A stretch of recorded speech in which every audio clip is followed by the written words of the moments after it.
we don't have too much time, so welcome everybody. It's really good to have you all joining us today. I'm sorry that we couldn't manage to see you all in person like we'd hoped for the meeting this year. Just didn't manage to organise it that way, but pleased that you've all managed to join us in relatively short notice for this meeting here tonight. So yeah, the purpose of this meeting is really just to progress a few of the activities that we wanted to move on through the GRA for 2024, give you a bit of an update of where things have come from, especially since our last meeting in Madrid in 2023, and also just, yeah, like I said, just progress a couple of activities to make sure we have some really good discussions set up for the Dublin 2025 meeting, can actually get straight into some of the discussions once we're all meeting together in person. So with that, I'm going to hand over to Spain to just share a little bit about their term during their role as chair. So I'd like to welcome Jose Luis Alonso Prados, who's the Vice Director at INEA in Spain. Jose Luis, if you could, yeah, feel free to go ahead. Okay, so thank you very much, Deborah, and I hope that you can hear me correctly. Yes? Okay, so thank you very much. So first of all, good morning, good afternoon, or good evening to all of you, to all the members and partners of the GRA Alliance, the Global Research Alliance on Agricultural Greenhouse Gases. So it is an honor and a pleasure for me to participate today on behalf of INEA CSIC in welcoming you to this GRA Council extraordinary meeting. As you know, Spain has held the presidency of the GRA Council for the last 16 months, a role that will come to an end with the beginning of 2025. The former director of INEA, Dr. Esther Esteban, who has served as a council chair during the Spanish presidency, deeply regrets that she is unable to be here with you today, and she has recently moved on to other responsibilities in the Ministry of Science, in the Spanish Ministry of Science. So as Deborah has introduced, I have just taken up a few days ago the position of Technical Vice Director at INEA CSIC. And today I have the honor of addressing you on behalf of the Directorate of our Institute. In December 2009, Spain joined the International GRA initiative, and since 2016, INEA has been responsible for coordinating Spanish participation in the different working groups and research activities carried out with this initiative. Spain has assumed the presidency of the GRA for the period 2023 till 2024, following up on the Chilean 2022-2023 presidency, more specifically coordinated by the National Institute for Agricultural Research, INEA CSIC. It has been an honor and a pleasure to take up this grand responsibility in order to support the Global Research Alliance on Agricultural Greenhouse Gases in its ongoing and newly defined activities. On behalf of the Council Chair, I am delighted to summarize the activities that we have been supporting in terms of research, training, dissemination, and communication during the Spanish GRA presidency. Over the past year, Spain has played a pivotal role in advancing our mission, from co-chairing the Croplands Research Group to spearheading the flagship project on feed additives to reduce methane, led by Dr. David Yáñez from CSIC. Our contributions have been diverse and impactful. Additionally, Spain has been instrumental in supporting GRA capability building programs, including hosting the Cliff Gratz Fellows. Throughout our tenure, Spain has prioritizing strengthening the nexus between mitigation and adaptation in response to climate change challenges, particularly amidst Spain's own strong link with severe drought conditions. We have remained steadfast in our support for Cliff Gratz, organizing training courses on data management in precision agriculture and collaborating with the International Center for Advanced Mediterranean Agronomic Studies in Zaragoza to host advanced courses on greenhouse gas assessment and mitigation in agriculture.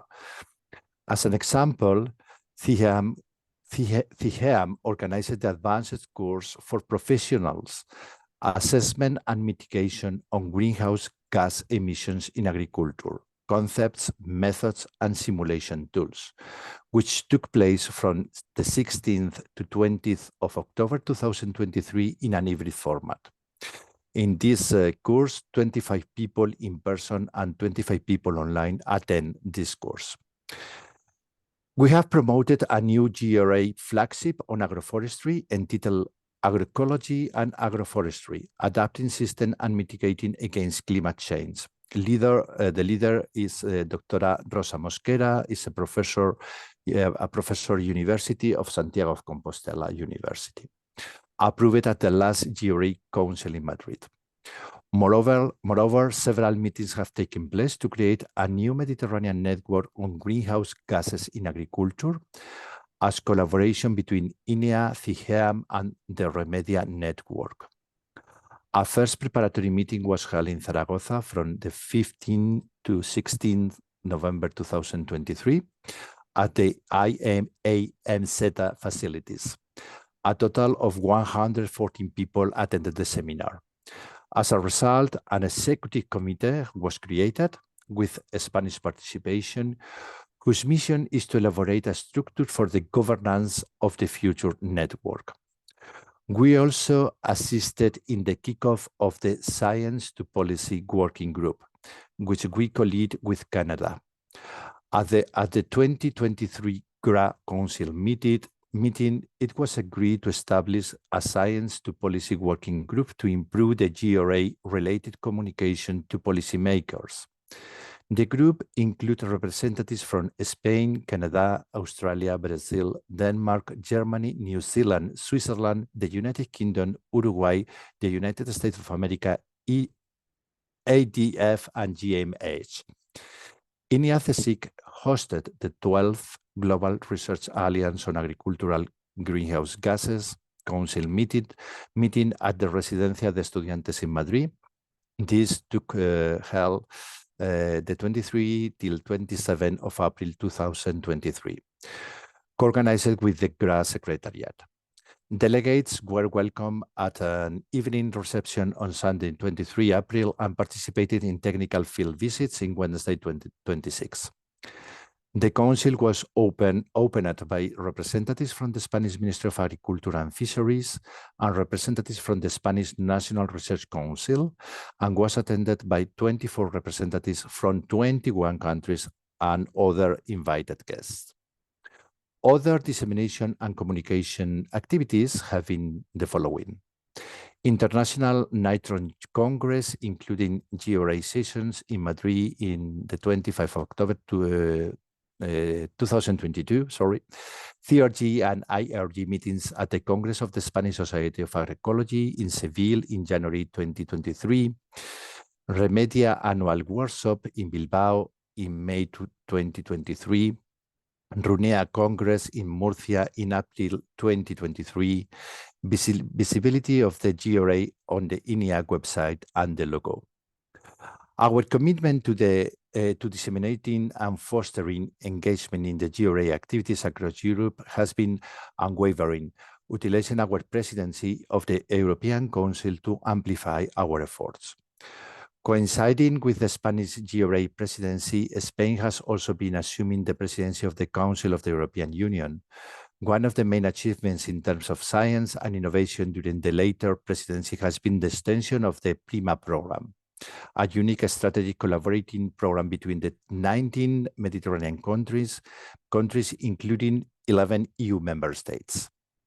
PRIMA addresses sustainable agricultural research and innovation to develop knowledge and common innovative solutions for sustainable agri-food system and integrated water provisions and management in the Mediterranean area. Additionally, the contribution of INEA-CSIC, now an integral part of the CSIC, have played a crucial role in advancing research on agricultural greenhouse gas emissions. CSIC's dedication to facilitating research mobility and promoting cooperation in bilateral international programs has greatly enriched our collective endeavors. As our tenure as Council Chair concludes, I am pleased to announce the transition of chairmen up to Ireland. Their leadership provides fresh insights and perspective to drive our ongoing efforts in addressing agricultural greenhouse gases. As we chart our courses through the global research landscape, we reaffirm our commitment to collaboration, innovation, and sustainability. Together, we will continue to make meaningful strides in shaping a more resilient and sustainable agricultural sector.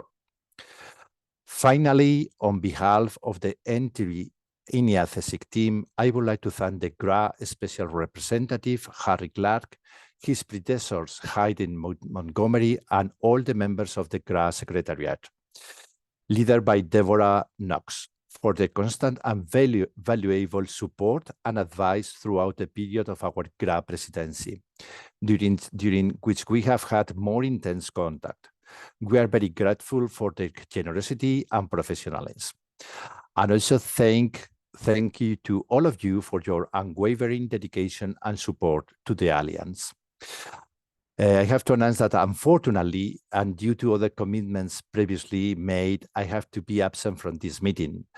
I wish you a very fruitful meeting, a fruitful council meeting, and Marisa Tello from the INEA CSIC team will attend this meeting and communicate the conclusions to me. So thank you very much. Thank you very much. Thank you very much, Jose Luis, for those words. And thank you very much to Spain and INEA as well for being willing to continue holding the GRA Council Chair role until the end of 2024. So we're really grateful for you being able to step into the gap and look after that for us. So thank you very much for your time. Right, I would now like to welcome Carl Walsh from the head of research at the Department of the Food, Agriculture and the Marine of Ireland to come forward and say a few words regarding the Irish role as they pick up the vice chair of the GRA Council. Again, they'll be stepping into that role a little bit early before their meeting, so they'll be taking on that role at the start of 2025, but then working toward their council meeting that they'll be holding in June of 2025. So Carl, if you're there. Okay, Deb, yeah, that's great. Thanks very much. And hello, everybody. I hope you can hear me okay. And there will be some slides coming up on your screen now shortly. So yes, as Deb has said, my name is Carl Walsh and I'm the head of research, bioeconomy, and Codex Alimentarius within the Irish Ministry of Agriculture, Food and Marine. So I'll be the person that you're seeing a lot over the course of 2025 and into 2026, but I also will be accompanied by my colleagues John Harrison and Aidan Holohan, who manage the climate and environmental research portfolio within my team. So I just want to go through a few slides to kind of explain who we are, what we're about, and also our priorities for the period of chairing the GRA. So the first slide here will show you that in Ireland, agriculture accounts for the largest proportion of greenhouse gas emissions across our entire economy, accounting for almost 38% of emissions last year. And within that, then the next graphic shows you that almost 2/3 of that is coming from enteric fermentation, with much of the remainder coming from manure management and agricultural soils. So that's where we are. Like many of you, we have ambitious targets to reduce these greenhouse gases. So the next slide shows you that over the entire economy, we're targeting a 51% reduction in greenhouse gases by 2030.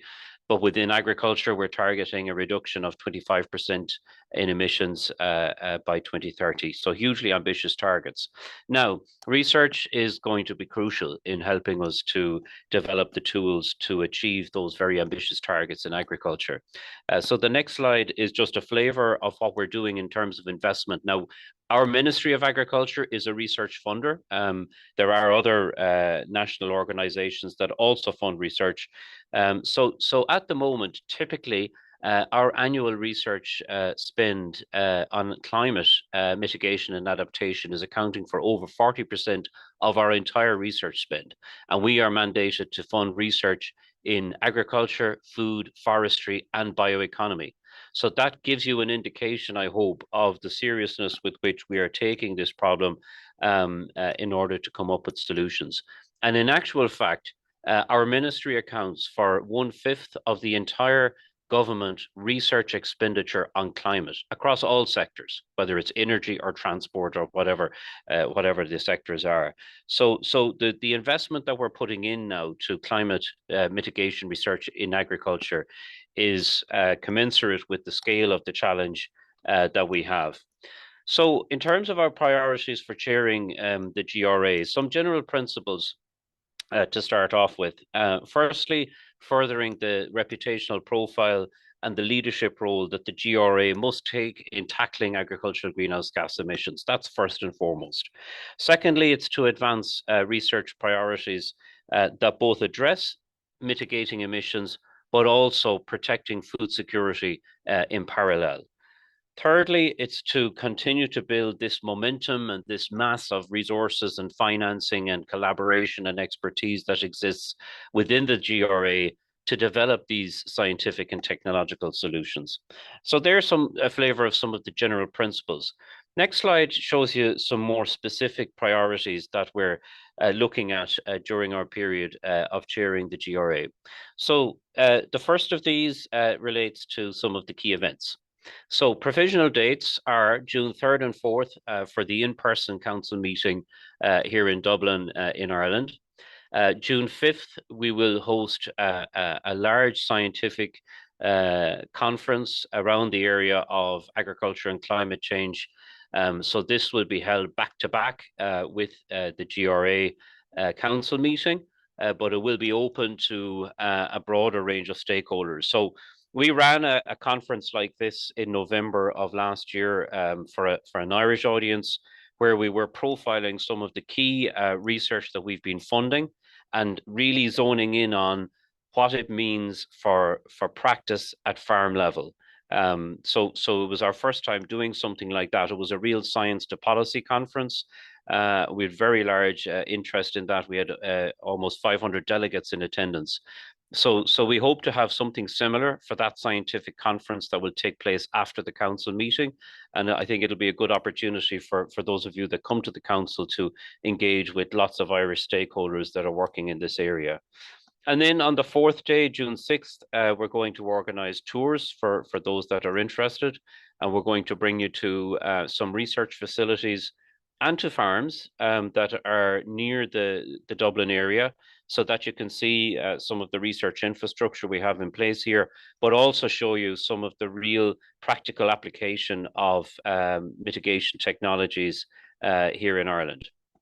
So those are some of the key dates. Then also something that's high on everybody's calendar is the conference in Nairobi in October 2025, which we plan to be in attendance at. And then some other priorities, advancing the projects that we're discussing today. So as we go through the agenda of today's meeting, you'll see that there will be at least 2 projects that we will be have to oversee during our period as chair.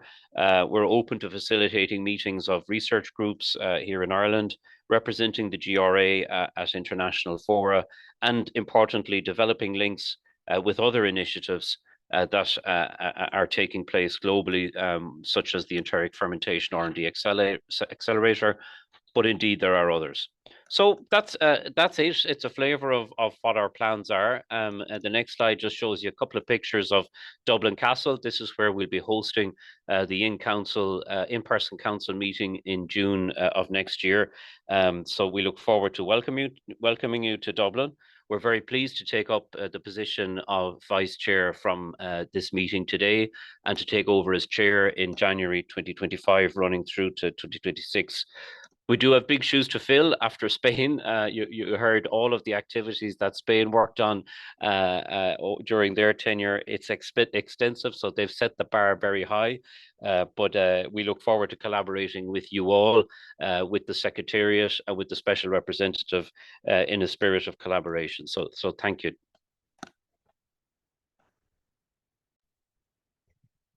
Thank you very much for that, Carl. Yeah, and we're very much looking forward to working with Ireland over the coming year, both in the planning of the council meeting, but then also delivering on your list of priorities that you provided to us. So yeah, looking forward to that. If everyone could feel free to put their support for Ireland in the chat, or any comments or questions you might have to follow up on with them, then I'm sure Carl would be happy to engage with you that way. Thanks very much, everyone. We'll shift on to the update from the special representative next. So Harry, if you could, yeah. Thank you, Debs. I was wondering if, really to save a bit of time, I wouldn't go through the presentation in detail. I know we're running a little bit late already. So I was just to very, very quickly, there is a presentation which I hope you will read already. It covers, you know, we have one new member, we are negotiating with 3 new partners, and then I go through, we've got a couple of publications I urge you to read, particularly the Research DocTech, looking at celebrating 12 years of the GRA. And then I go through some highlights around our capability building programs, particularly the Cliff Grads program, which is currently, you know, over 200 PhD students have received awards since 2017. 39 are currently in the middle of their stays, and we've got around 7 to be launched. And I think it's really good that we've done an assessment of how successful that has been. And, you know, 70% of those undergraduates have gone on to work in GHG emissions research and allied work. And, you know, 100% of the people said it helped advance their careers, with 3/4 of them saying that getting a Cliff Grad Award significantly advanced their careers, which I think is a really great testament to the success of the program. Next, please. Where just to highlight a new program which is working in Africa, where we've got 8 projects supported, 16 master's students, 2 PhD students, collaboration with ILRI, and we're starting an alumni network for that. Next, please. Just to highlight some of the work with our really important partners. So our partners are absolutely critical for us in the GRA. So just some work we've been doing with the Global Methane Hub and the Greener Cattle Initiative, which is funding collaborative research on animal breeding and trying to combine enteric methane improved animal performance. Next, please. And then another important partner with the Global Dairy Platform. We've had one project we completed with them, with helping with their pathways to dairy net zero, which was looking at the potential to reduce. Now working on them with themselves, the Global Methane Hub, EDF, and USAID on animal health interventions and how they can be used to reduce emissions intensity. Thank the Global Dairy Platform for its support of one of our flagships, the methane inhibitor flagship, via a postdoc, and work with them to present to both COP27 and COP28. Next, please. Climate and Clean Air Coalition, and working with them for a number of years now, but in particular this year on a major N2O report that's coming out, which I urge you all to look at, looking at climate and air quality. It will be out this month, particularly around N2O and the importance of reducing N2O emissions.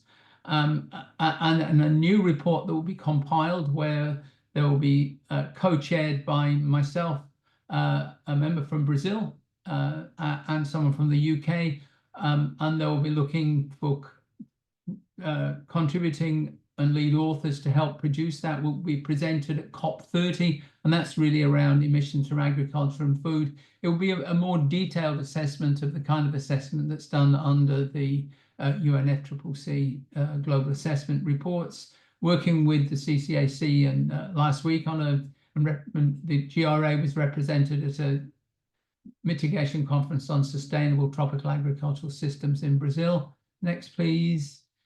And just a further selected ones, working with FAO, working with the CG system, the Global Methane Hub, the UK's Agricultural Breakthrough Agenda, and just one where the GRA was asked to be the delivery partner for a group of dairy companies, the 5 global dairy companies, looking to develop common methods for incorporating mitigation into dairy company life cycle analyses. And I think that speaks to the esteem in which we're held that when then asked to be the partner for those 5 major dairy companies. Next, please.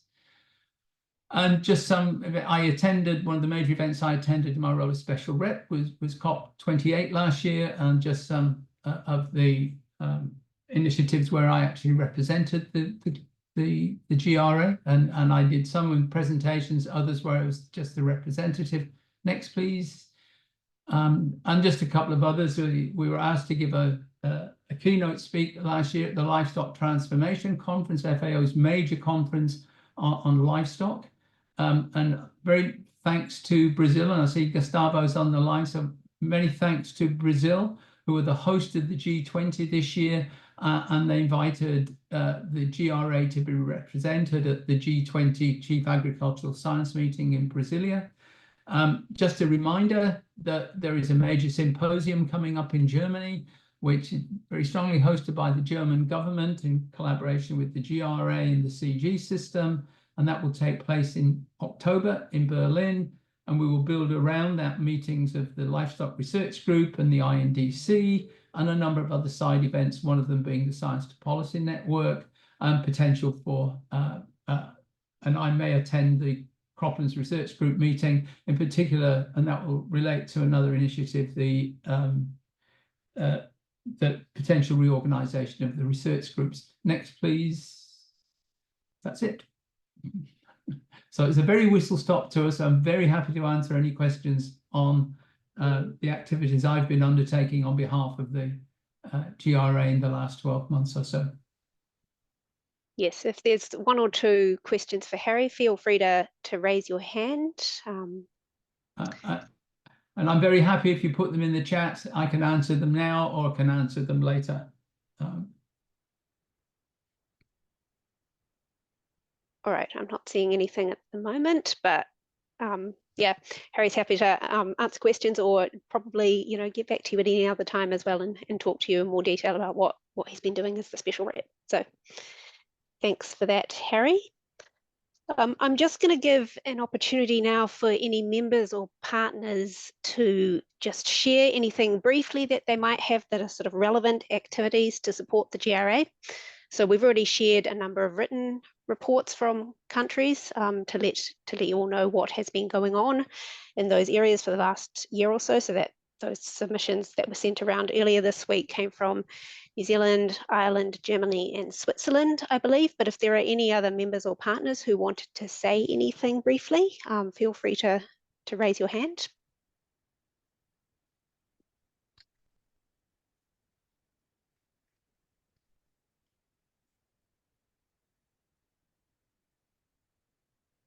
All right, I'm not seeing anything, but again, always happy to have anything put in the chat as well if you've got any updates to share with the group about where there may be opportunities for others to get involved with collaborative activities through the GRA. Looking forward to seeing those. All right, I will then hand over to Harry again to chair the next couple of sessions that we've got around the research groups. Thanks, Harry. Thanks, Deborah. I really, you know, the research groups are the real driving engine of the GRA. And so it's really my pleasure to call on Jean-Francois to present some recommendations from the research groups to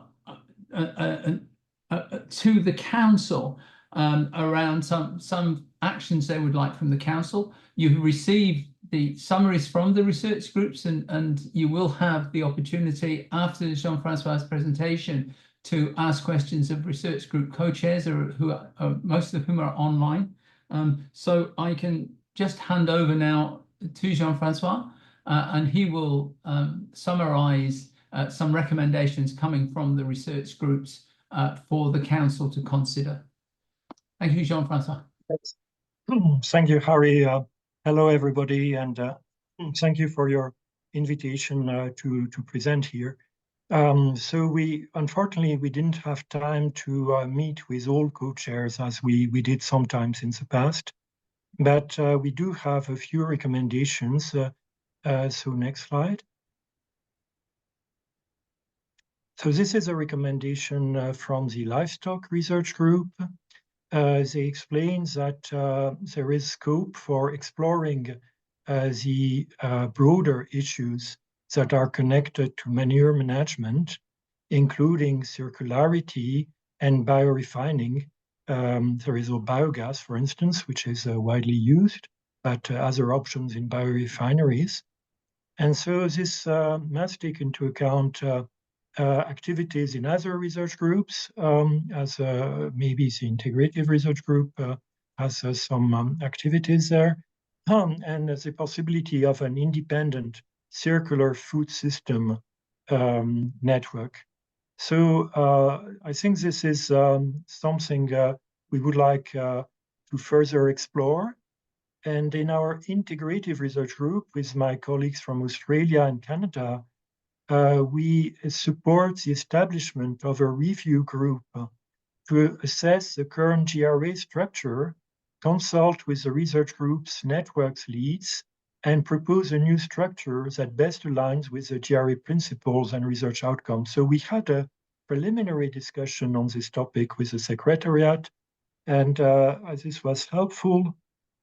So we believe there might be some better efficiency by organizing the research groups according to existing scientific communities.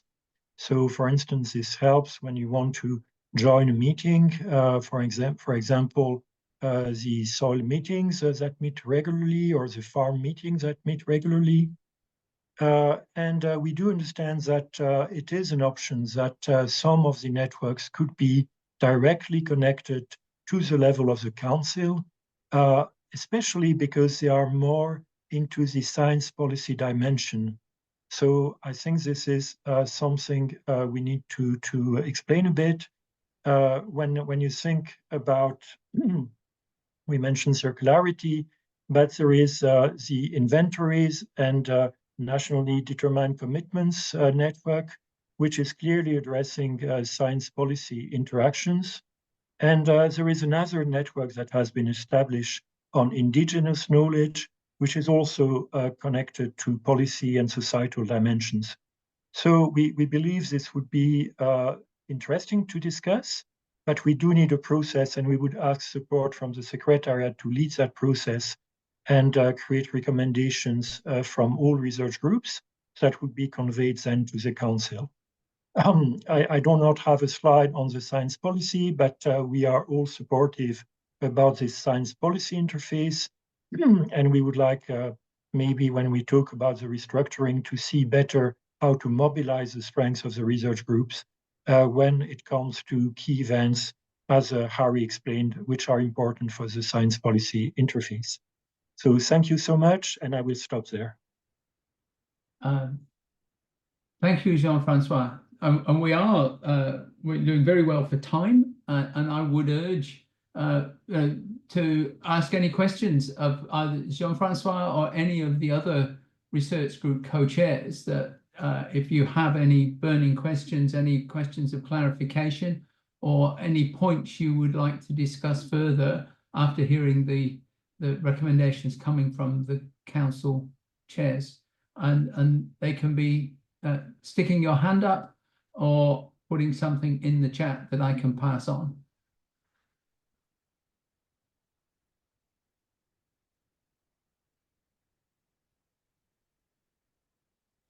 Harry, you have Marlene. Yeah, sorry, I'm looking, I'm trying to look across 3 screens. I missed the first screen. Marlon. Yes, good morning, Harry, and thank you for that update, Jean-Francois.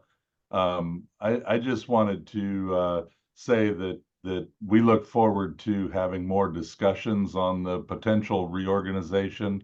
I do have some questions, but I'll hold those questions until we're able to have some more discussion on it. I do feel like the perhaps one thing that we might consider in alignment with a possible reorganization would be just a revisiting of the GRA strategic plan and just kind of making sure that's up to date and refreshed. And I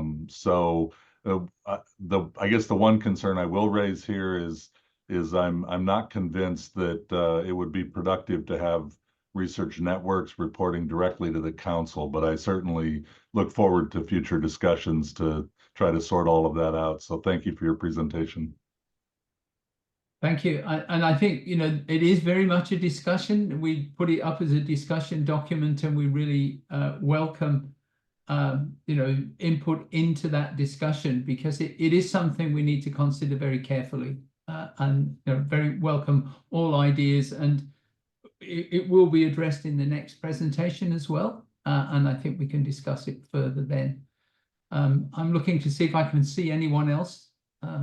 I can't at the moment. I actually did have a question for a clarification. It may well go to the livestock research group chairs, and just a little bit more on the manure management network, and why you felt that there was a need to look at the remit of the manure management network.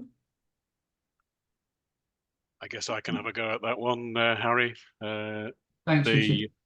I mean, within the research groups, within the networks in the research group, there's some that work really very well and some that kind of struggle along. And the manure management one has a sort of proud history and done some really good stuff based on project collaborations that ran for a very long time. But I think those projects have come to the end of their term, and the group is kind of struggling a bit with identity. I think you put that together with the fact that you know, the science is moving on. There is quite a lot of interest in things like biorefining to utilize waste streams from agricultural systems, new opportunities, biomaterials, biogas, all of that kind of area. If we're looking at the research groups, there was a feeling that was an opportunity. But I think the other side of the argument is it does need to maintain some kind of sensible coherence in terms of the scientific community that are involved in that group, because the networks that work the best are the ones where they work together and build new projects and can work together on big international collaborative projects.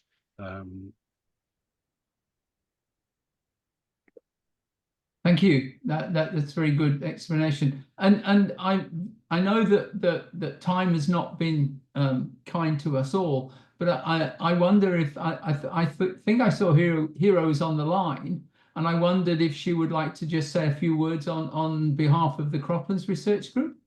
And I will come to you, Eugenia. I did see that your hand up, but I just wondered if Hero, you wanted to say a few words on behalf of the Croplands Research Group while we do have a couple of minutes.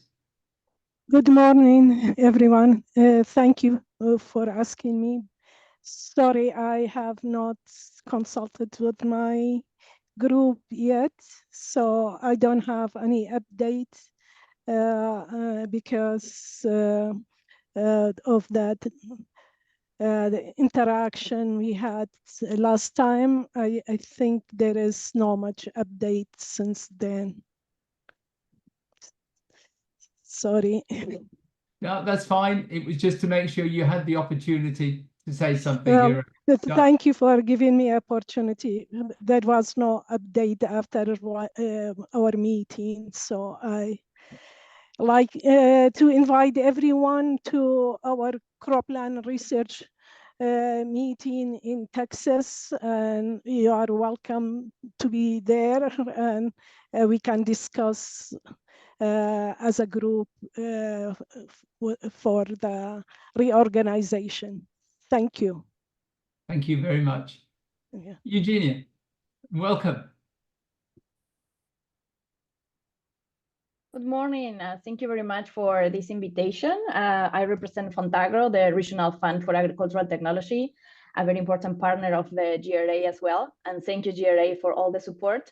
So we have a question. I don't know if this is the right time to talk about this, but it's technology transfer to farmers. We understand that we have a lot of knowledge that we are developing together, and also with a lot of organization in the whole Latin American countries and other countries from Europe as well, and New Zealand. But what about how we are gonna transfer or increase the adoption of the new knowledge and technologies that we are producing with the research teams? So this is a question I think is very important, and I think in order to get more impact, we have to see a way to include more farmers and see how they can include little by little, with a kind of a strategy that we can implement together with the research teams, more technologies, and see what is the impact and what we learn and working with them. So I just want to point that and see if maybe we can talk about that later. Thank you so much.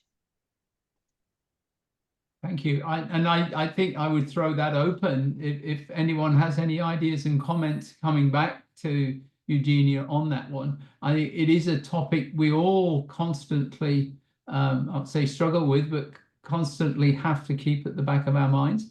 And it does right across the research into the science to policy, etc. And so certainly welcome any comments from the floor back to that, if people have any ideas on what the GRA's role could be there.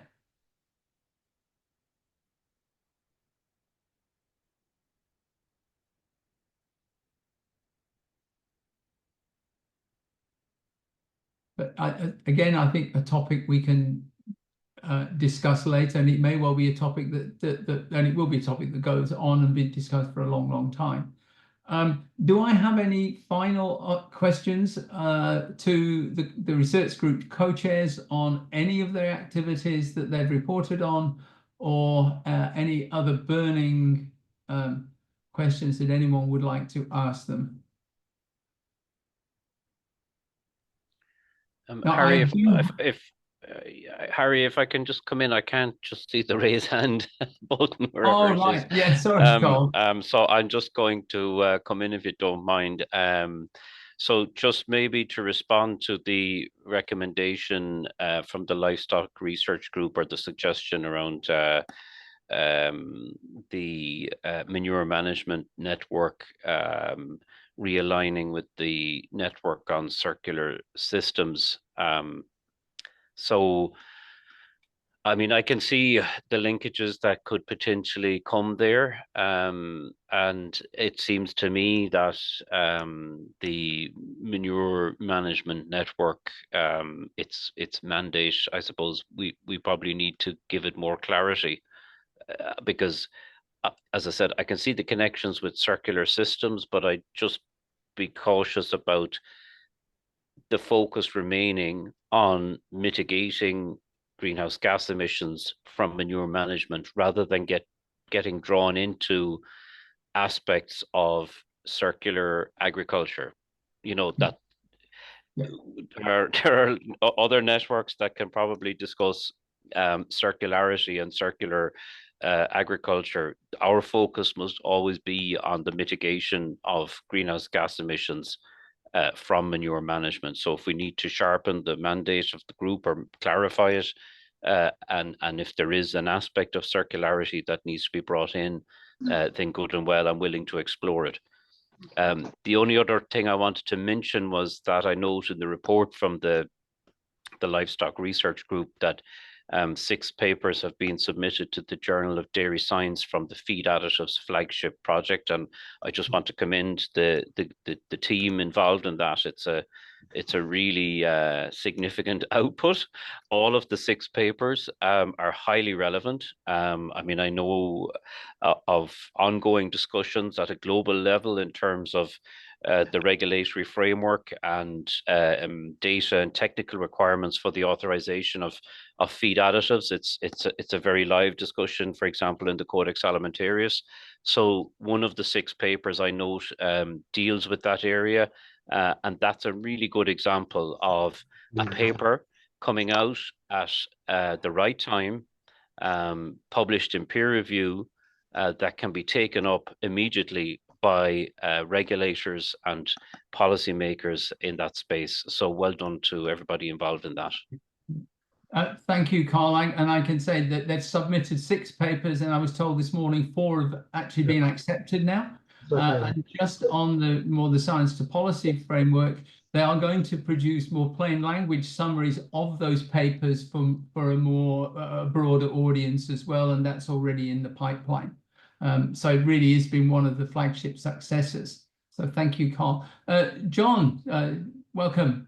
Good to see thank you, Harry. again today. Good to see you again today, Harry, as well. And thank you all. My name is John Tousell. I'm with the Environmental Defense Fund. We're a partner of the GRA. Just wanted to provide a comment to Eugenia's comment regarding technology transfer.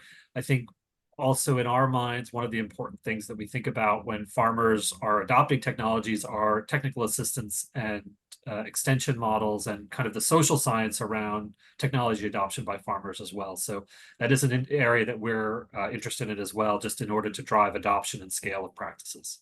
So thank you, Eugenia, for bringing that up. Thank you, John. And welcome to our representative from China, and really good to see you again, Dong Hongmin. Hi, good to see you again. I think good morning or good evening. In here is a good evening. Very pleasure to join these meetings. I hear several comments on the manure management network as a co-chair of this network. I think the suggestions on the circular issues is one of the interesting topic. Manure is one of the key issues for the circular economy. But I go along with Carol's suggestion, because the manure management network has its mandate. We can discuss these issues after the meeting. And then to see how to move forward, including these issues. And I know the FAO are working on a paper, working guidelines for the circular economy issues. I think this is related. I will think about these issues. Thank you. Thank you very much, Dong Hongmin. And I think we welcome your input into any further discussions around the manure management network and how we can move that forward, in a positive manner. And I will just finish there. And I'd just like to remind everyone, we did have a question on the chat as to whether the research groups were going to present on some of their activities this year. They are not going to present on them, but the updates from the research groups are available on the website. And if you look in the chat, there is a link for anyone who wants to see updates from all the research groups online. And so that is in the chat. So thanks, Deborah, for putting that in the chat, and thank you for the question. And I think we are hoping we're just about exactly on time. And we have now moving on to, I think, a really important topic. And I will continue chairing this one as well. And this is the proposal coming from the Secretariat after discussions with the research groups about a review of the research group. So just a little bit of background. Why did we suggest this review? The current structure with the 4 research groups, which is the livestock, paddy rice, croplands, and with the integrated research groups, has been in place now for almost 10 years. During that period, the number of countries in the GRA has grown by 50%. What we have seen is that some networks have been able to move forward in a more positive manner than others. Particularly the LRG has some very strong networks, has been able to garner resources and build collaborative projects that has made it a very influential force globally. I think some of the other groups have faced more of a challenge in terms of resourcing, in terms of focus, and in terms of coordination. and in some areas, we've got quite broad mandates for some of the research groups, and we're finding out there's overlapping activities.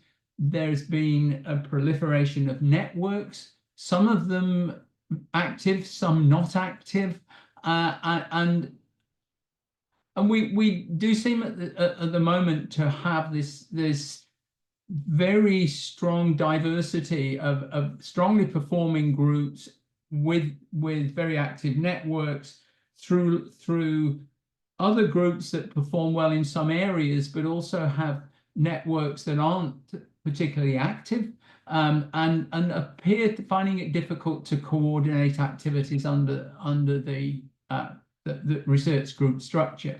So we felt that after close to 10 years, it would be timely for the council, who have an overview and oversight of the research groups, to work with the research groups to look at the structure and see if the structure is working, if there are any areas where the council and the research group collectively feel that there could be changes in the structure to make them perform, get them to form in a more efficient manner. That would be something that would be an extremely useful exercise to take place over the next 12 months. So what would the review group do? Really, it's to look at the focus of the current research group, look at what networks exist under those research groups, and then we're really looking to, are there areas of overlap? Are there areas where we can rationalize, where there are common themes that may well be able to be brought together to make the research groups more coherent and more focused?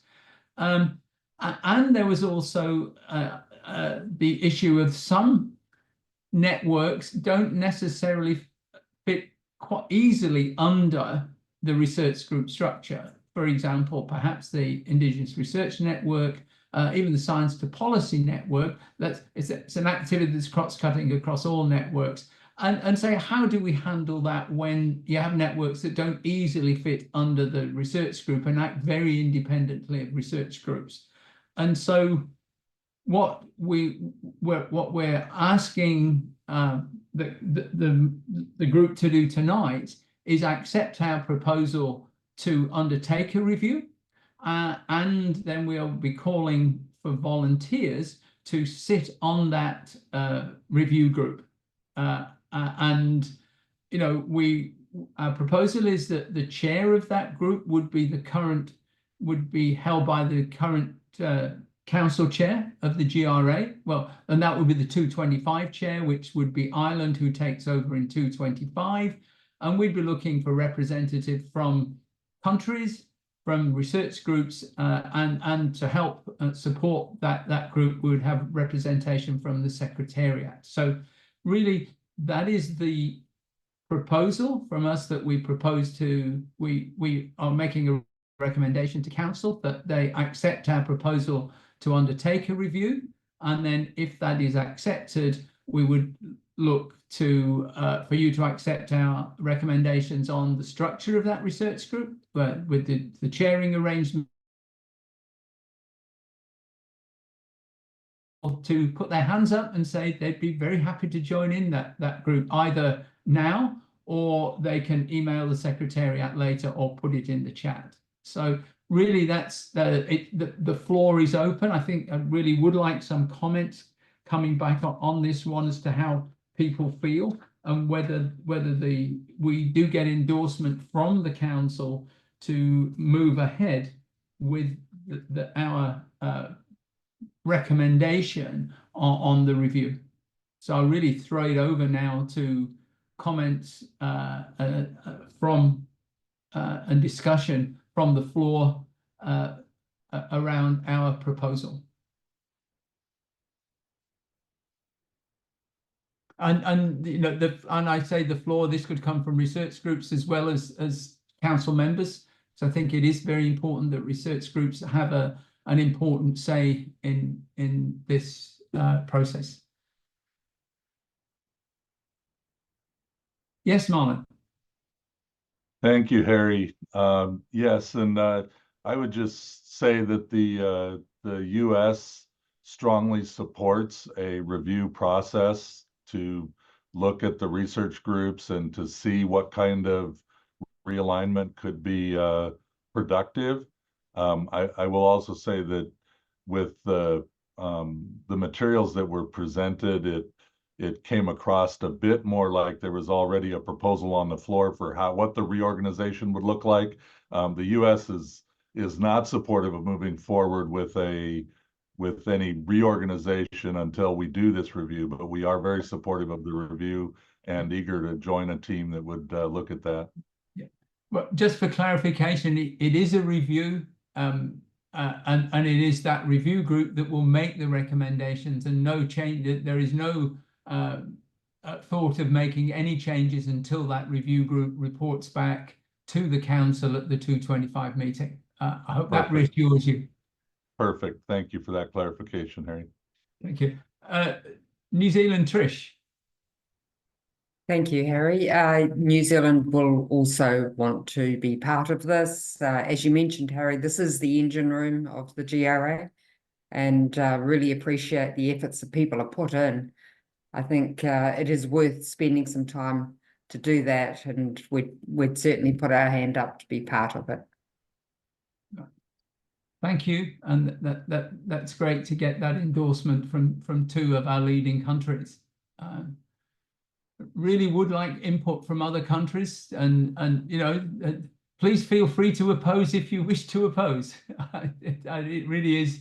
We wish to get people's views on this one. We'd certainly like to go ahead with unanimous endorsement from the council, and as I said, very happy if any of the co-chairs and the research group chairs wish to comment as well. Nick from Australia. Welcome, Nick. Good to see you again. Yeah, thanks, Harry. This is my first council meeting, so thanks for allowing me to join. So I think in short, I think as Tricia said, it is the engine room. So I think Australia is very keen to be involved, support the intent of the review, let it play out over the next 12 months, and we'd certainly be willing to put ourselves in a role to help that review as well. Thanks, Harry. No, thank you very much. Representative from France is Valerie. If I'm sorry about my pronunciation. You're on mute. Sorry. Excuse me. Thank you. So sorry, I didn't follow this all of your work, but I really trust that it's a good idea to do this review, and it's true after 10 years things can evolve, and we fully support your effort. Thank you very much. Thank you very much, and that's really nice to have that support, and good that France wishes to be involved. I move on. Rick from DEFRA in the UK, welcome. We also would like to support the review, and we're also very happy to help with that, and we'll spend some time and some effort on that. Thank you. Okay, thank you very much. And I can't see you, Gustavo, but welcome. Yeah, thanks, Harry.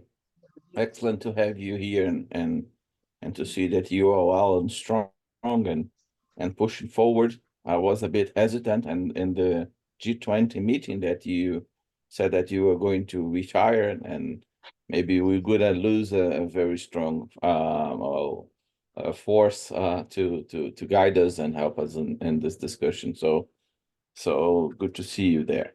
And of course, Brazil is going to be very happy to support the idea of moving forward with this revision and be part of this discussion as well. Thanks.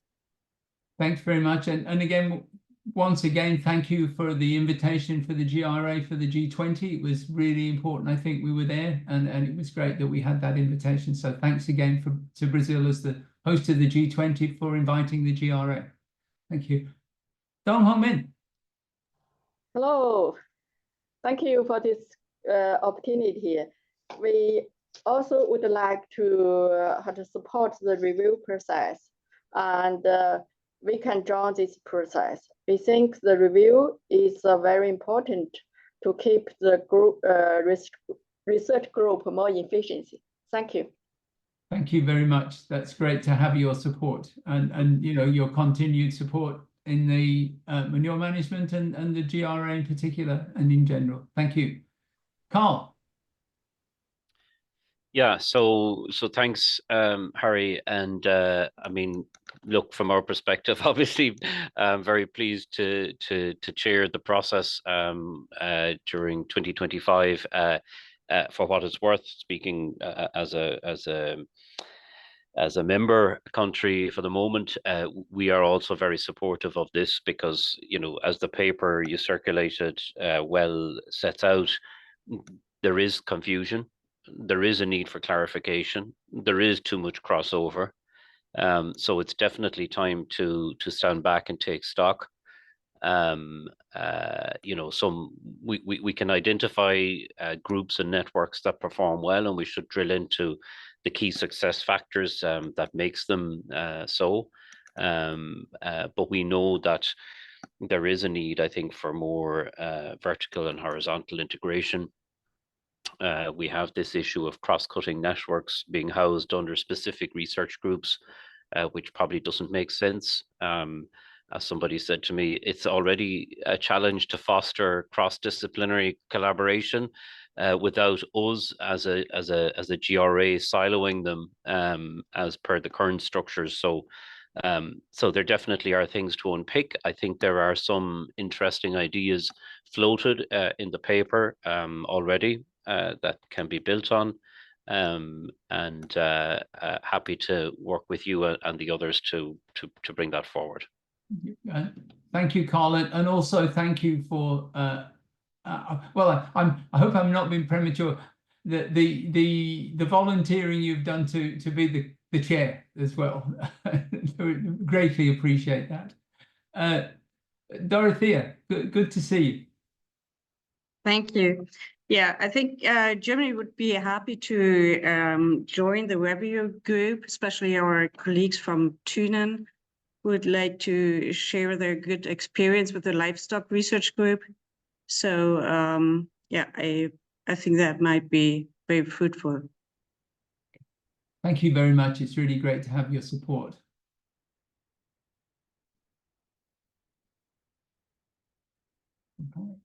Do I have any other comments? And I would invite, as I said, the research group members, if they have any comments, to make their feelings felt as well, because this does affect the research groups and any of those countries who provide co-chairs to the research groups, which we're always very appreciative of.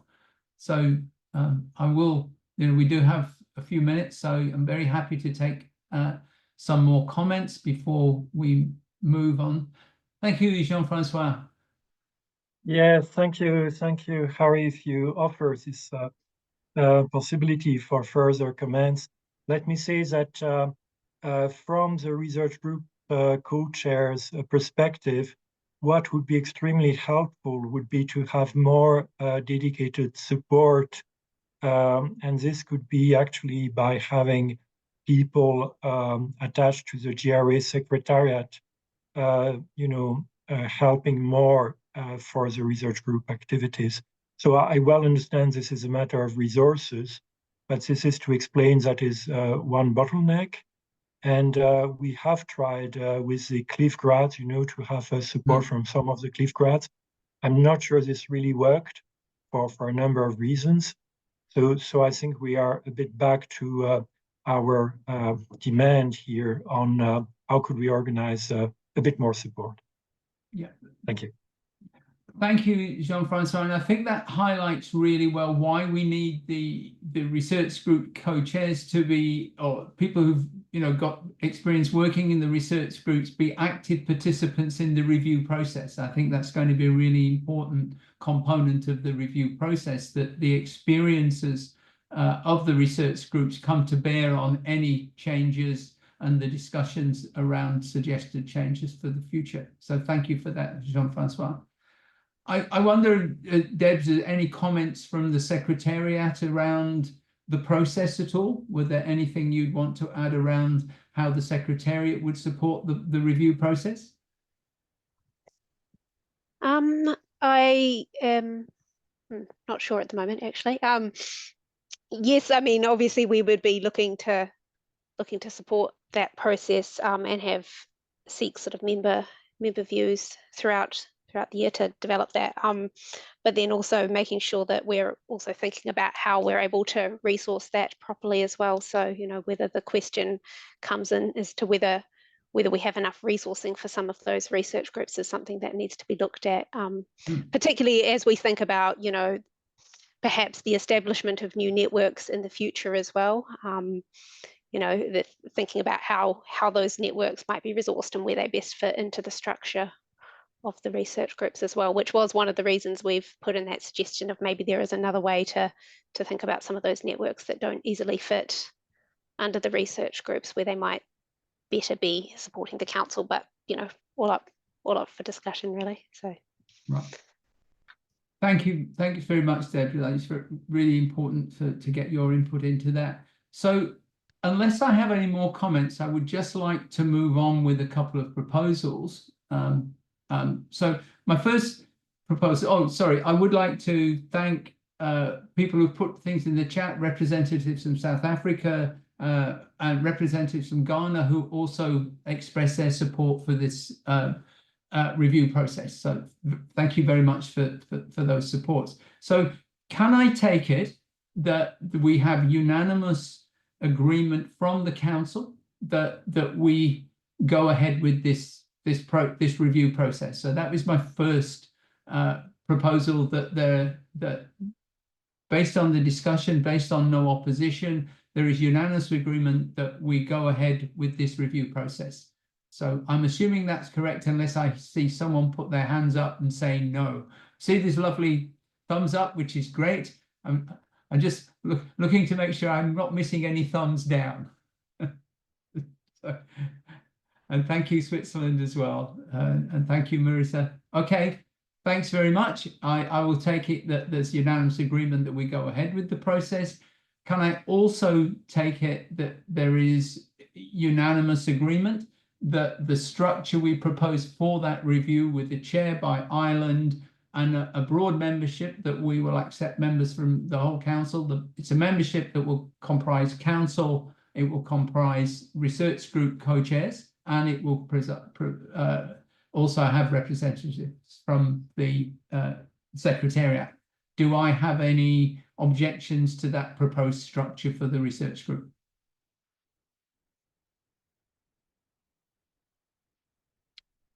Thank you. And then my last one is the plea, and it's been really pleasing to hear the expressions of support for those who, you know, support the initiative and have said their wish to be involved.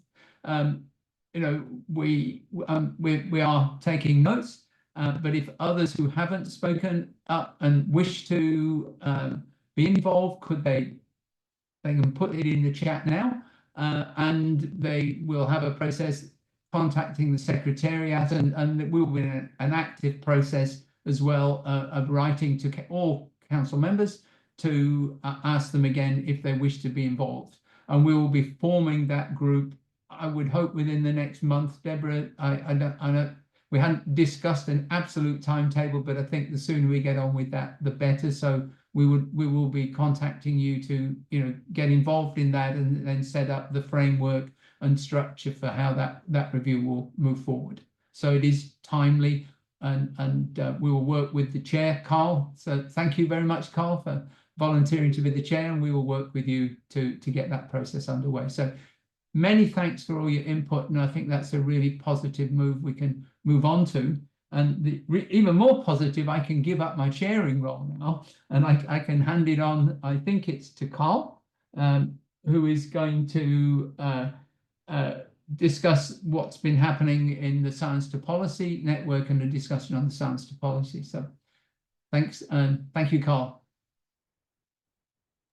Okay, thanks, Harry. And Deb, if I'm right, we're 10 minutes ahead of schedule, roughly. Yeah, okay. Good. So we have loads of time for this next item.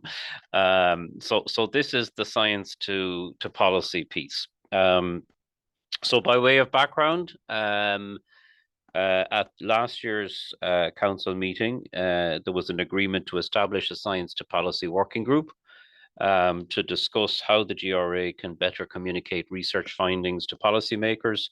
And that came about as a response to a 2022 survey, which exposed the fact that members, especially those from developing countries, felt that the GRA needed to improve its interaction between researchers and policymakers. This is a hot topic. Any of us that are following the research world will know that science to policy is a really hot topic at the moment, probably due to the fact that maybe we're not moving fast enough in the policy landscape when it comes to climate in terms of catching up with our targets, and a feeling that scientific outputs aren't finding their way into policy to the extent necessary. So that was the background. The Secretariat issued an email to the members back in May to update us on this, and to also circulate the fact that the working group that was established has finalized their deliberations, and they have produced two products. First is a 12-month implementation plan for the council consideration, and then there was also a broader work plan that was developed. So this is a really good output, I think, or outputs, I should say, from the group who held 7 meetings, I understand, on this topic. So a good bit of effort put in by the countries and the people involved in the group. And we're now going to have Charles Kunku from Agriculture and Agri-Food Canada to present on the outcome of their work. So I'll hand it over to Charles and his presentation. Thank you, Carl. Good morning, everyone. So my name is Charles Kunku. I work for Agriculture and Agri-Food Canada, and I'm one of the 2 Canadian representatives that were part of this Science to Policy working group. And before starting, I would like to stress that this is a team effort, and therefore I would like to thank the members of the working group for their sustained involvement and sound contribution. Also would like to thank the GRA Secretariat for their leadership and continued support throughout the process. Next slide, please. So for the background, the goal of the working group was to build and strengthen the dialogue between scientists and policymakers with the aim of reducing agricultural greenhouse gases. Next. So as mentioned by Carl, the working group was established at the 2023 council meeting, and it was led by Canada and Spain. And as mentioned earlier, nothing could have been done without the contribution of the other participating members, and namely Germany, UK, Denmark, Australia, Switzerland, Brazil, USA, Uruguay, and New Zealand. And after a year of work, the working group has issued conclusions and recommendations for the consideration of the council meeting in the form of a long-term work plan and the 2024 annual work plan, as mentioned by Carl earlier.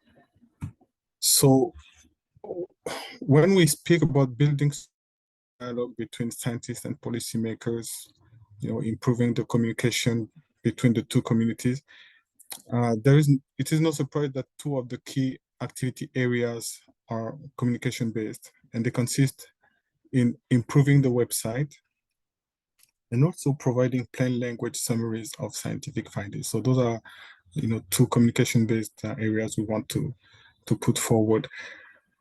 A third key activity area in the annual work plan consists in capacity building activities. That includes, for example, organizing webinars, workshop exchanges, but also compiling a list of science policy communication resources and disseminate them on the GRA website. And the last key activity area covered in the annual work plan consists in, undertaking other activities under the science policy interface. So a perfect example is provided by Germany, who will plan a session on science policy communication at the Agri Greenhouse Gases Symposium 2024, held next month in Berlin. I'm sorry if I may I interrupt you, Charles? I'm sorry, but I think this is not quite up to date.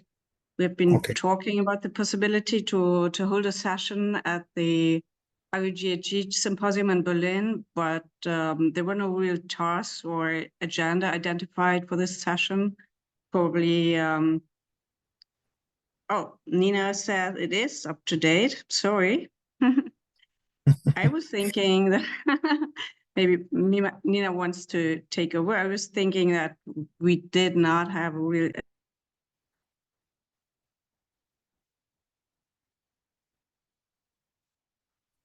Oh, sorry, Dorothea, Sorry. you've put yourself on mute.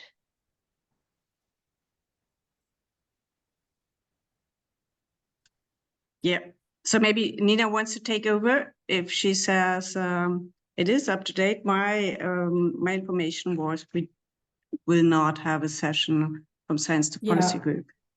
Maybe just a few words, because this is very recent. I think the GRA Secretariat contacted us last week because initially it was planned to have a separate side event, so a longer workshop, and this we did not agree on, but now we will have a 1-hour session during the symposium. I think it will be on the 22nd. Okay, thank you. Thank you so under much. Discussion. Thank you so much. I'm on vacation right now, so I didn't get this update from last week. So maybe a few words to the symposium we'll have in October. It's an international research symposium on agricultural greenhouse gas mitigation, and it takes place, as Harry mentioned before, in cooperation with GRA, CGR, and the German Tunen Institute. And we will discuss options for climate change mitigation and low emission development strategies. And on 24th of October, there will be several side events with participation of GRA. So thank you for mentioning this.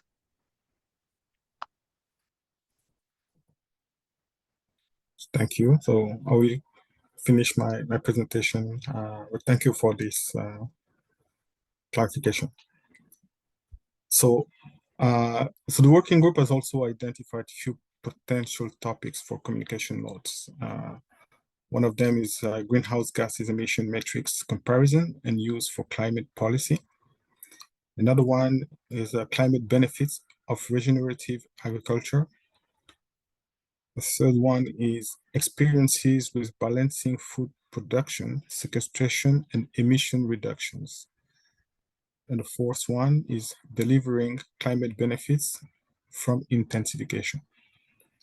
So this is a quick overview of the working group's work and recommendations to the Council. So thank you for your attention, and I will turn back the mic to Carl. Thanks. Merci, Charles, and thanks to your colleagues as well. And it may be useful to leave up that last slide, because we'll probably be coming back to that, and just so that people can have a chance to reflect on it. So the floor is open to any of the updates from the group. I think you've seen there that there's a big focus on communications, the website, and on the policy briefs. So, you know, those are all really important elements. One comment I would make myself, whilst others are reflecting on what they've heard, websites are really important as a repository of information, no doubt. But I think in today's world, people are utilizing the social media channels as a more dynamic, interactive source of up-to-date information. And I certainly know that in Ireland, and it's probably the same in a lot of countries, social media channels like LinkedIn in particular are proving very useful for exchanging information. And I would suggest that whilst a website and keeping a website well developed and updated with information, people use websites, as I say, as repositories. And something that probably needs to be reflected on is utilizing those social media channels better. So, you know, you can use a lot of tools within something like LinkedIn for developing nice, succinct newsletters, or indeed those policy briefs. If they're short policy briefs, they will find their way to end users, I would argue, much easier on a social media platform than sitting on a repository website. So both can probably be done, but it's a suggestion that maybe we need to take consideration of the social media angle as well. So before we maybe consider the four topics that have been put up here for development in terms of policy briefs or communication notes, does anybody want to comment on other aspects of the presentation from Charles? I see a question in the chat. What is the target audience of the website? Is it policymakers, farmers, or the general public? Charles, did the group discuss that aspect of the target audience in terms of this science to policy area?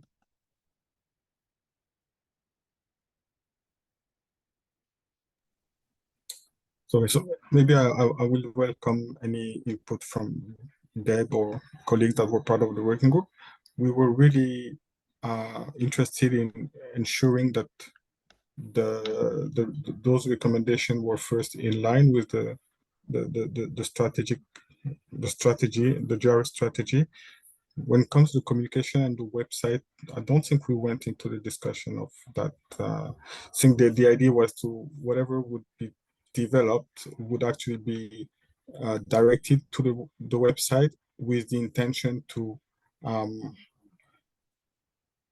revitalize the outreach of the website to align with the objective, but you know, a sound reflection of what was what is the website audience to start with. I don't know. I'm also new to the file, so welcome any. I see Ari. Maybe you want to. Yeah, I thanks for the question, Macaulay. I think really you need to look at various aspects of the activities because there may be different audiences for different activities. As Carl mentioned, some of the things were I'll use the word policy brief. So I think there is a more policy audience, but we have quite a broad audience for things like our website and some other communication channels that we're trying to improve our communication channels. So it will depend on which output you're looking at to say what is the primary target audience. So it will change a little bit depending on what it is, because we have a very broad readership of our website. So making the website accessible would be multiple audiences. If we're thinking of plain language summaries of some of the complex research, it can be a broad audience as well for that.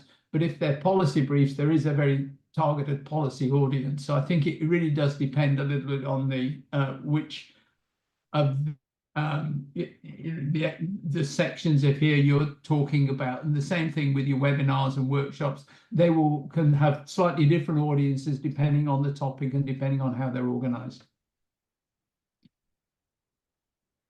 Okay, yeah, thanks, Harry. And just, I suppose, in response to the comment in the chat as well from Fontagro around workshops and that, I mean, I think a lot of this does hinge on the development of the policy brief, right? Because you know, to organize webinars and workshops and exchanges, I think they are a follow-on to the publication and development of the policy brief, and that's what we see a lot of international organizations. That's the approach they regularly take.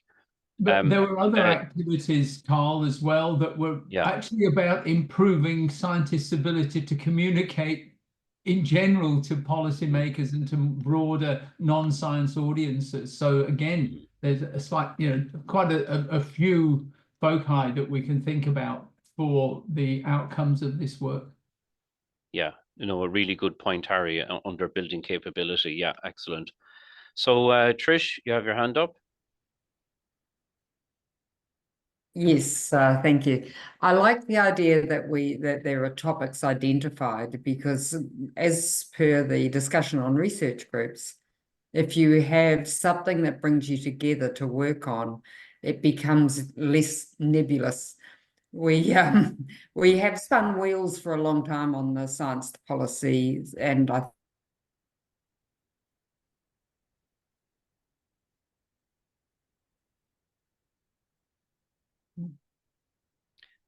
Trisha's frozen on my screen. I don't know about others. Yeah, I think we've lost her. Okay, well, we can come back to her, maybe. Yeah, we're just hearing you now, Trish. If you want to switch off your camera, it'll probably work better. the joys of rural New Zealand. My apologies. Yeah, so we didn't get your intervention, so if you want to start again, yeah. Okay, sorry. As I say, we have spun wheels on this for quite a long time, but if we can, the topics are useful, it will provide some focus for advancing or resolving the problem. And I really support, perhaps New Zealand would be very keen to look at the first one, for example. You know, there are opportunities to just put the rubber on the road around what are we doing, and in answer to Macaulay's question, what's the audience, that can be developed with a specific topic in mind. So hopefully my internet held up for that. Yes, it did, Trish. You'll be glad to know. And we struggle with the same issues of rural broadband here in Ireland. Thankfully, I'm in Dublin, so the connection is good. But we know we got your intervention, Trish. Thank you. And yeah, I agree with your point entirely. This can be a nebulous conversation until you bring it down to specifics, and that is why there is this proposal for some topics that could be considered for development in these policy briefs.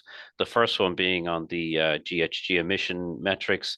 The second one around the topic of regenerative agriculture. We hear an awful lot about it, but what does the science say in terms of what it delivers on climate? The third one is the whole area of land use, right? Balancing the various uses of land for food production, carbon sequestration, and what does that all mean in terms of emissions and offsets. And the last one is around the topic of sustainable intensification. So I think what we're looking for today is, you know, to pick two at least, anyway, of the four that we can move forward with. And New Zealand has indicated its support clearly for the first one. So this is open to others to comment on. And Valerie, you're next. Thank you very much. Yes, thank you. It's a great idea to do some science to policy work. Of course, it's always really welcome. So it's just I didn't have really time to think about it, but as a first idea that pop up, the first one is of course really interesting because there is all this debate and we know that the IPCC short-lived climate forces next report will not talk about the metrics for methane. So it's very good if you can touch about it and have really a scientific view because there are so many so many shortcuts that are really like explaining that livestock can cool the climate, etc. So some scientific work could be welcome. And then for the other ones, I think from a policymaker point of view, it's really important to have the climate, yes, you say climate benefits, but climate view, but having in mind, like IPCC does, everything like adaptation, biodiversity, etc. Really, not only mitigation. It's really important, otherwise it's not so useful. And I was wondering what you really want to say with the word balancing.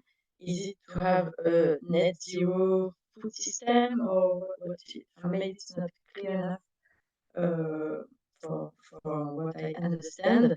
And I wanted to recall you that we will have some work on the food systems under the UNFCCC. We will have a workshop in next June, so it's important if you have some inputs to do, it will be very useful and very welcome. Voilà, thank you so much. Okay, thank you, Valerie. Yeah, so people have pointed out that the sound wasn't so good on your connection there, but if I picked it up well, you indicated support for the first two topics, and you had a question about the third topic as to what the word balancing meant. Does it infer net zero? So next I have China. Thank you. Thank you. We think the science policy is very important. As our organization, Chinese Academy of Agricultural Sciences, have been involved almost all the greenhouse gas related policy formulation in China.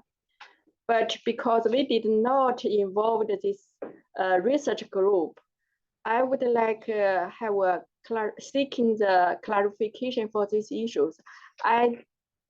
For these 4 topics, for communication notes, is for the have communication or have a in-session seminars or the website to discuss these issues. All the GRA are going to have some report or something. I do not involve the previous discussion. I would like to seek a clarification for these issues. Thank you. Okay, thank you, China. Charles, can you or Harry or Deb, do you want to explain how these 4 topics came about to respond to that question from China and how they might be carried forward? Deb, do you want to come in? Yeah, I'd be happy to pick that one up. Thanks for the question. I mean, so the reason we've come up with this is because obviously, you know, we had been hoping for a longer discussion session at an in-person council meeting where we could have sourced a number of priority topics and ideas that countries are all interested in working in together.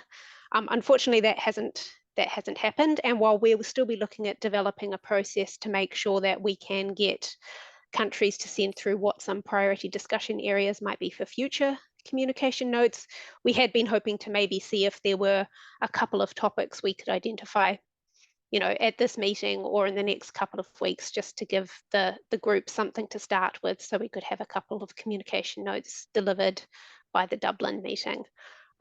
So these topics have come from various different places, so discussions that we've had with members over the last few weeks in particular, just thinking about what some of those areas might be that they're seeing are of interest to them, and just getting a sense of whether that's of interest to the wider GRA membership, I guess, today. And then I understand, I guess, that, you know, this is the first time that most of you have seen them, so we're happy to, you know, give people a little bit more time to take them away and confirm within the next couple of weeks as well, if there's any ones you particularly are most interested in following up with. So, you know, and we'll also be, as I said, looking for future input from you as to what other topics might also be in the future that we could then look at developing with the Science to Policy working group. So the idea would be to meet with that working group again in the next couple of weeks and just work through what these communication notes might look like and what the opportunities might be to discuss them, whether we're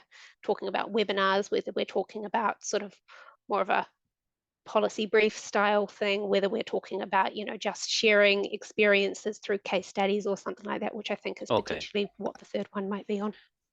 Okay, thank you, Deb. And yes, I mean it's to make the whole project a little bit more tangible, so that we're not talking in nebulous general terms when it comes to science to policy, and this is beyond the other work involved in this area on communications or capacity building. So this is an attempt to make the whole thing more realistic and tangible.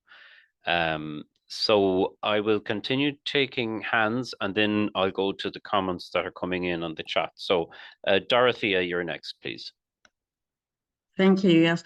Yeah, I think the communication notes should be linked strongly to the work GRA does, and that's mainly in the research groups from my point of view. So I think the question really should be brought back to the research groups and see what the outcomes are there. For instance, like you mentioned before, the livestock research group is quite committed. I would be curious what their outcomes and results are, and would be curious about communication notes on that side. So maybe you can bring back that these questions to the networks and research groups. And amongst those 4 topics here, I would see the most relevant for the first two topics. The third seems to be quite broad for me. It's not so clear. And so, yeah, I would rather go for 1 and 2. But yeah, okay, that's fine, Dorothea. Thank you for that. And I think your comment aligns with the comment of the European Commission in the chat, where they're saying that it would make sense to align the selection of topics with the research group outputs. So this is something that I think we'll have to reflect on. I note that in the chat as well, the UK has indicated support in particular for the first 2 topics. So I am running out of time. So if anyone does want to intervene, I have a few hands up that I'm going to bring in now, but I'm going to close it at that stage because we will run out of time. Harry, did you want to come in, or are you happy that I go to some of the members? Okay, I'm going to go to Gustavo, please. Gustavo. Well, thank you very quickly. Yes, this is it's been a very interesting discussion cycle on this topic, and it's of course a very relevant and also sensitive, as we have been discussing in the groups, the opportunities that I had to participate. Just some very general comments and aspects that I want to highlight here. First of all, I think it's important for and I totally understand and agree with the take that the communications, they should be centered and they should gravitate around the research groups. But it's important when they go through this phase of preparing a political or more broad statements to the public, to take on board caveats that may be well understood in the scientific forum, but might be overlooked when it goes to a more broad communication, such as, for example, that particular recommendations might be relevant to some specific climate and adaptive climatic conditions, but might need some extra work to be understood if those recommendations are valid for other climate conditions. So I think this is a very relevant element to be taken on board and to be taken note for. Particularly regarding the topics here, I also feel that we are missing a little bit of the opportunity to bring along, for example, language related to, particularly when we are bringing the discussion of food production, the aspects related to adaptation. So I think there is this kind of still an unbalanced approach here when we are dealing with the issue of adaptation, and I hope we could fix that in a further iteration of the language. I see very strong possibility, for example, if we could look at the language on the third topic, for instance. On the second topic, for example, I would recommend that we avoid some adjectivation of elements that we could address in a more broader and general term. For example, we could use sustainability instead of the terms regenerative agriculture, which might be not well understood by many of us, particularly when we are dealing with a communication with a broader spectrum of countries that might not use this kind of language. And in particularly, I would, for me, I think that the fourth topic is a nice one, that we should explore the avenue of moving it forward. And I think the third topic as well, if we could manage the language and bring some language of adaptation in here, it could be a very relevant one. And of course, the first one is, I think it's a very important and crucial topic for all of us. Thank you. Thank you, Gustavo. Nick from Australia, please. Yeah, thanks, Carl. I think I'll be quick. And I think like I sort of perhaps I'm approaching this from the wrong place, but as a newbie, for want of a better word, like I kind of see this as an opportunity to run a bit of a pilot in terms of looking at kind of what a policy brief or output could look like. And we haven't got much time to sort of trial it on lots of different topics, given Dublin is approaching fast. So and then I think I agree with everyone's points around sort of we need to sort of integrate this with research groups in time, but in the best interest of sort of seeing what might work, we sort of pick a favorite and roll with it, and then iterate on that, what we think is a good model to work with, and then get our research groups to sort of pick it up and run with it sort of going forward. So that's sort of the premise I've got in terms of approaching this. So please feel free to correct me if I've sort of misinterpreted that. And if you ask me to pick a favorite, then I think that the first one is probably, I think it's sort of agnostic to sort of the different sort of food and fibre production systems we have across the GRA membership, and is a fundamental kind of challenge I think we all face, whether you're in the science community, the policy community, or indeed sort of a farmer or landholder. So that's probably where my pick is. But okay, yeah, thanks. All right, thank you, Nick. So I'm running out of time, so I'm not going to take any more interventions. I've noted the comments in the chat and what you've said to me, and the way I'd summarize it is there are mixed support for the bottom three topics. There is broad support for the first topic. There are suggestions that we need to bring more mitigation into topics. I see from the chat that there's a point being made that there's a focus in some countries on adaptation over mitigation. Meanwhile, I've heard others saying that they want to see more mitigation feature in the topics. So Nick, I think very helpfully guided me to a conclusion on this item, which is that we will be modest in what we move forward with. We will view it as a pilot, and we have agreement. This is what I'm hearing anyway. We have agreement to move forward. We're preparing a policy brief on GHG emission metrics comparison and use for climate policy, with the idea that it would be ready for the council next year. So we'll task the Science to Policy group to move forward on that basis. I've also heard support for the other elements of the presentation that Charles gave particularly around the website and building capability. So if that is okay, that's how we'll conclude this item. We'll be coming back to this regularly. So there will be lots more opportunities to put new items on the list for science to policy over time. So let's just try to move forward with one for the moment and see how we get on. Okay, thank you. And sorry for running over time, Deb. I'm handing back to you now for the strategic plan review. No problem. Thanks so much for that, Carl.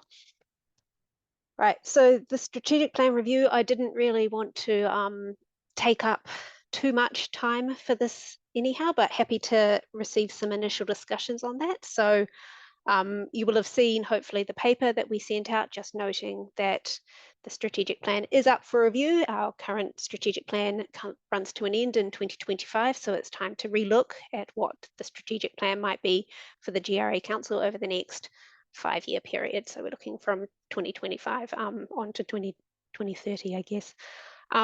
So how we have again done this in the past is it would have been nice to have an in-person session where we could have had a bit of a discussion about whether the key strategies that we've got down there are sort of the right key strategies. But anyhow, that is something we'll leave the review group to discuss if we don't get any strong views on that tonight. The idea would be that we're looking for, again, countries to put their hands up for who would like to be involved in the group that will be reviewing the strategic plan.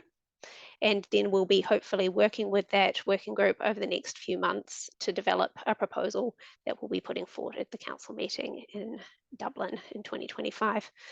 So happy to, I guess, take a few initial comments from members, whether they've got any views on the strategic plan more generally, or perhaps on the key strategies that we've got down there. So those strategies are further research collaboration, foster outreach, knowledge sharing and information exchange, building effective partnerships, and then leveraging financial and other resources.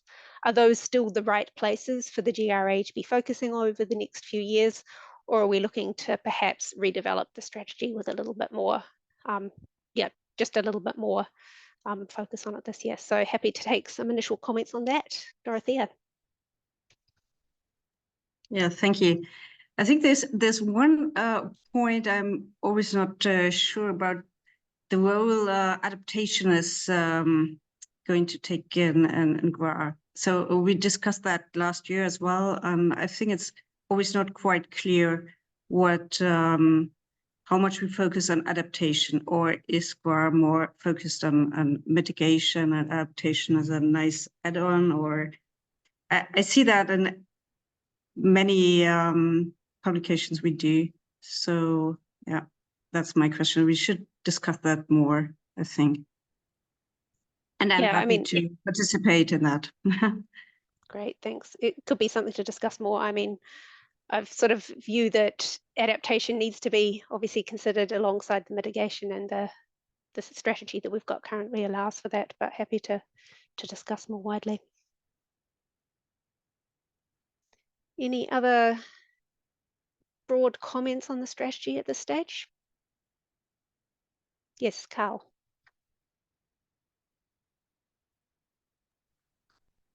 Yeah, thanks, Deb. So just a few comments. So firstly, to thank you for the paper that was circulated to discuss the refresh to the strategic plan.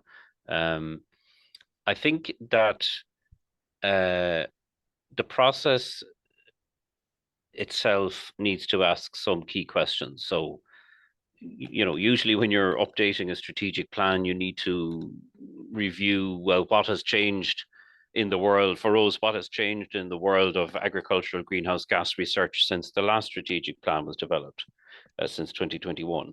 How has the GRA itself evolved? How successful and effective was the 2021 to 2025 strategic plan? And how can the GRA continue to add value and stay relevant?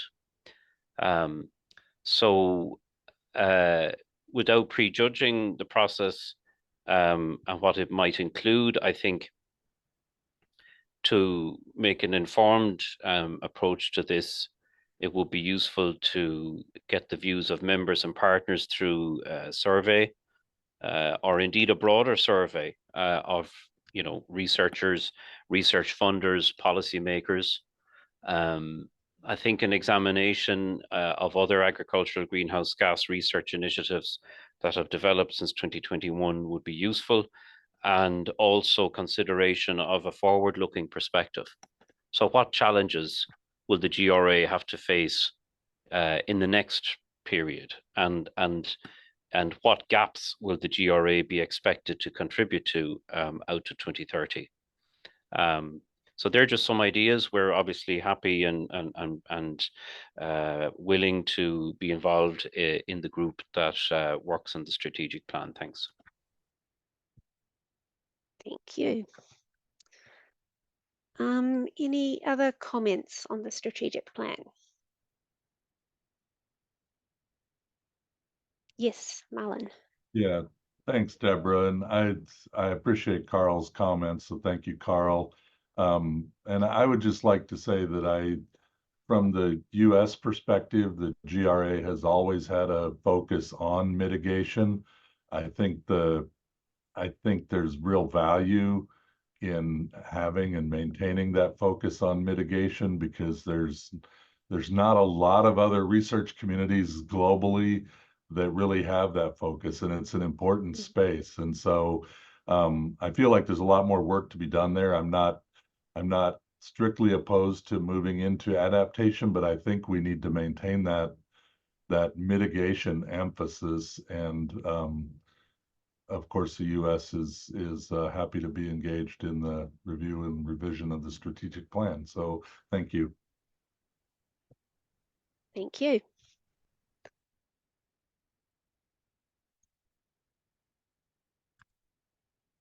If any other countries are willing to be involved in the review of the strategic plan as well, feel free to just put your name in the chat as well. I'm happy to take sort of comments that way, and then we'll also be obviously circulating this later on to give other countries the chance to get involved as well.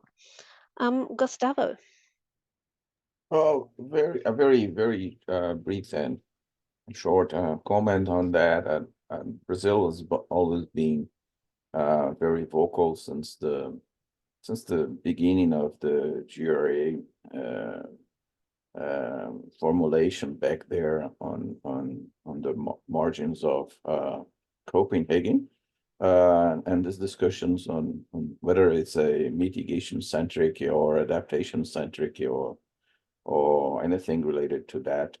I think we have parts of that in our charter that we discussed very deeply there in the meeting in Versailles.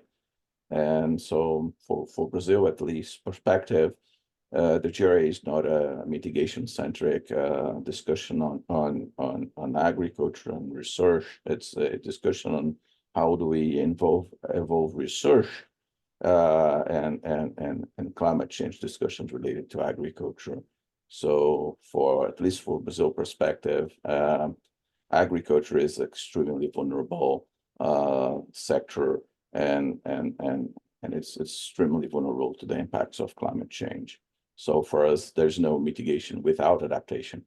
So that's been Brazil's take since day one in our interaction in the GRA. So we hope we could jointly move forward and maybe see that better reflected in our planning for 2000 and until 2030.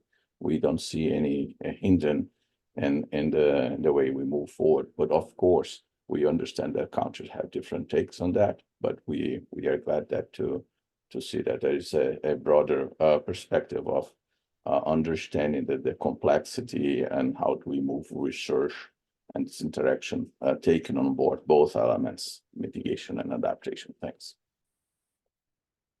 Great, thank you, Gustavo. All right, I've seen a couple of other countries put up their hands in the chat, so thanks for that. And yes, Roberto has just reminded us about the Adaptation and Mitigation Co-Benefits flagship as well, which is looking at some of those issues. So thanks for that, Roberto. All right. Okay, so I'm going to move on from this. So conclusion from this is we've got a number of countries who are interested in stepping up and looking at the review of the GRA strategic plan, including thinking about, more broadly, perhaps what the GRA has achieved over its last 5-year strategic plan and how we can look forward with a future focus to develop the next strategic plan. Thinking, of course, also about the work of the Science to Policy Working Group, which we're also been discussing, and then also the restructure of the research groups as well, and how that might be supported by or support the work of the strategic plan as well. So all things to keep in mind. So thank you for that. And then finally, before we finish the wrap up, I've had a suggestion that we look at doing a group photo. So I'm not completely sure how to do that, but I think if we could get everybody to turn their cameras on and smile, and I'll look at hopefully copying things and then moving it across. So we'll look at doing that if everybody's got their camera on.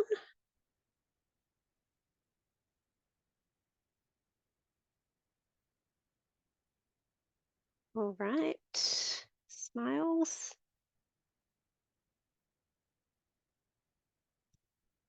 Okay, and I'll just do the next page.